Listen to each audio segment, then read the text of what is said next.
La reine Elisabeth II aurait fêté ses 97 ans aujourd'hui. Express.co.uk a jeté un coup d'œil sur l'héritage de style du défunt royal. La regrettée reine Elisabeth a non seulement marqué l'histoire en étant la seule monarque à atteindre 70 ans sur le trône, mais elle était également une icône de style. L'historienne de la mode, le Dr Kate Strasdin, s'est entretenue avec Express.co.uk pour discuter de l'héritage de style incroyable du défunt monarque. La garde-robe de feu Sa Majesté à travers les âges a démontré son style subtil et diplomatique. Cela a également montré sa constance pendant les périodes turbulentes et son soutien aux designers et fabricants britanniques, selon le Dr Strasdin qui a longtemps commenté l'histoire et le protocole de la robe royale.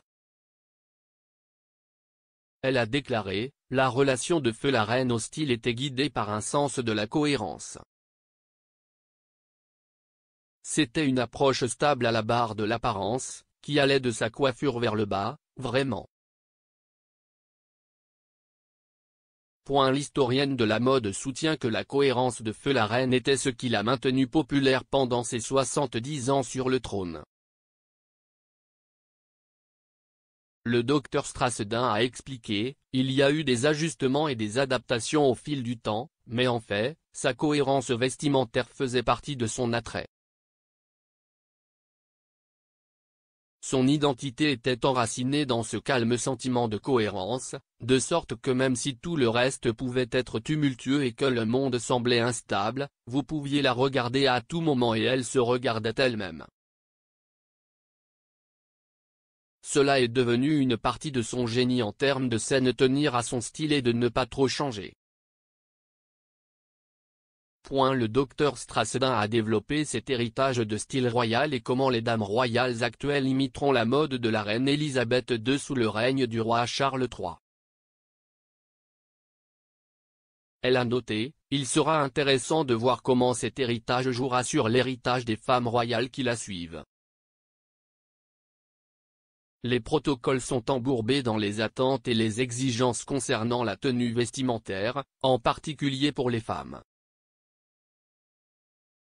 Il sera intéressant de voir comment cela continue avec le prince et la princesse de Galles, par exemple. Un héritage de style que la reine a laissé était sa bague de fiançailles en diamant, que Meghan Markle et la princesse Béatrice ont imité avec leur cierge similaire. Il n'est pas surprenant que le prince Philippe ait contribué de manière significative à la conception de la bague de fiançailles de la reine Elisabeth. Le regretté duc d'Édimbourg était bien connu pour s'être intéressé à la mode de son vivant. Un solitaire de 3 carats et 5 diamants figure dans la belle bague de feu la reine. La bague de fiançailles a été créée en 1947 avec l'aide des bijoutiers londoniens Philip Antrobus Limited. Claire Bitson, directrice générale de la marque de bagues de fiançailles de laboratoire Nightingale, a parlé à Express. Co.uk du bijou de feu la reine. Elle a expliqué, la bague de fiançailles de la reine a une belle histoire d'origine. Le prince Philippe s'est rendu compte qu'il n'avait pas l'argent pour acheter une bague de fiançailles appropriée pour sa majesté, alors il s'est tourné vers sa mère qui a fait don d'un magnifique diamant central de 3 carats de sa propre collection.